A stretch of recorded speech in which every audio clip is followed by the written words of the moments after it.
Como é habitual, às segundas-feiras, contamos com o comentário jurídico de Marta Gaudêncio, da Pedro Raposo e Associados. Marta, muito bom dia. Bom dia. Vamos falar das alterações propostas no orçamento de 2013 em relação ao IVA. Há mais novidades?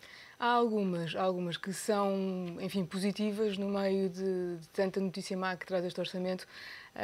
Embora estas alterações não sejam aplicáveis a toda a gente e, portanto, não tenham uma grande materialidade em termos de benefício, sempre são alterações positivas que também é bom salientar e têm a ver com as isenções. Portanto, não só foi ou será revogada o fim da isenção para a transmissão de direitos de autor quando realizada por pessoas coletivas, como há aqui um aumento da possibilidade de dedução do IVA nos combustíveis. Porque hoje em dia há uma série de empresas que deduzem só 50% do IVA dos combustíveis que consomem, e só alguns de gasóleo, GPL, biocombustíveis, etc.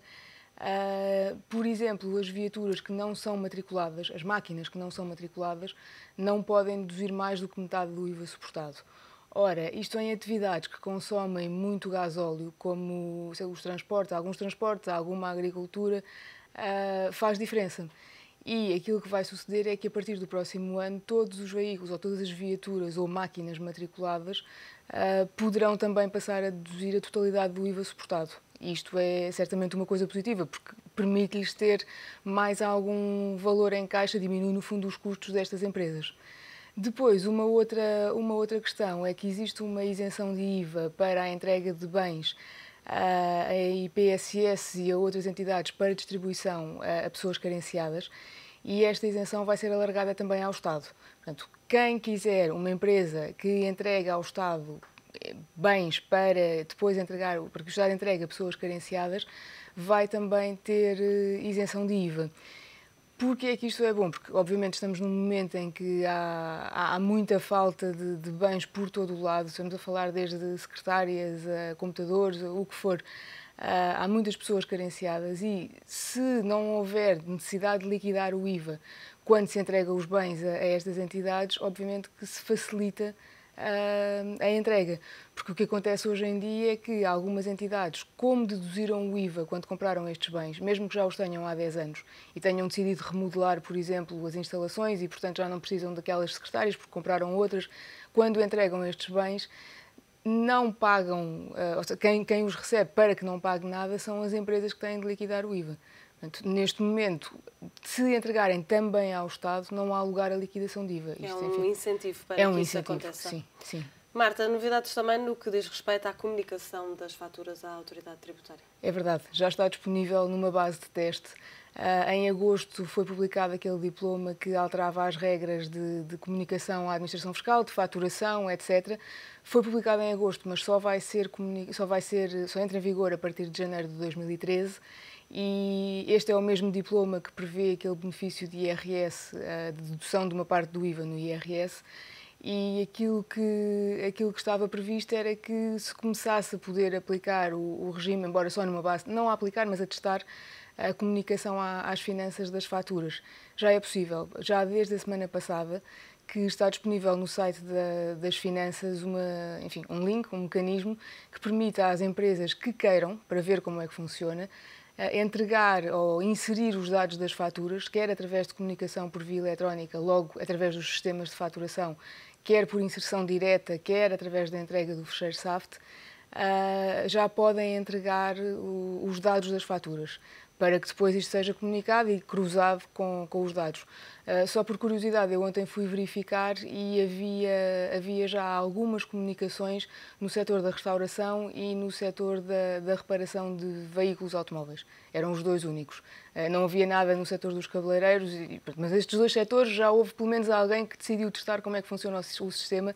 E vamos ver agora se continua, porque a partir de janeiro é obrigatório, mas vamos ver se nesta fase de teste há mais alguém ou mais empresas que vão fazendo o teste. E o processo é ágil em termos de mecanismo na internet?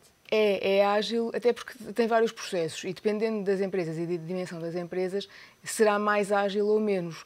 porque as grandes empresas têm certamente softwares de faturação eletrónica que até comunicam diretamente os dados. Portanto, não precisam de fazer nada, inserem no sistema e há de haver, com uma determinada periodicidade, um envio de dados. Há outras empresas que enviam o fecheiro SAFT, que é um fecheiro que todas as empresas têm de ter para comunicar dados à administração fiscal, enviam diretamente esse fecheiro.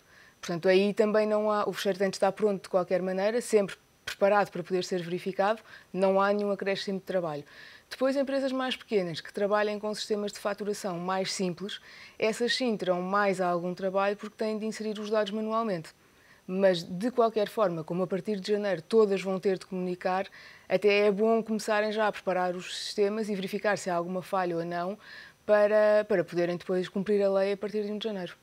Marta, um último tópico para este comentário, IRC, alterações a uma redução da taxa de 10%. Bem, aqui ainda estamos no domínio das possibilidades, mas de facto tem vindo a ser cada vez mais falado na comunicação social e houve já, enfim, contactos em Bruxelas para que se pudesse perceber se é possível ou não baixar a taxa de IRS. Portugal está com uma taxa de IRC, perdão, exatamente. Portugal está com uma taxa de IRC que não é muito alta se considerarmos só a própria taxa mais a derrama, porque é de 26,5%, mas depois se considerarmos a sobretaxa ou a derrama estadual, que ainda por cima para o ano vai ser aumentada, porque as taxas mantêm-se, mas os limites são encurtados, a taxa de IRC global em Portugal passa a ser significativa. Começou por se falar, o Ministro da Economia começou por propor uma taxa de IRC para novas empresas que fizessem investimentos até a partir dos 3 milhões de euros.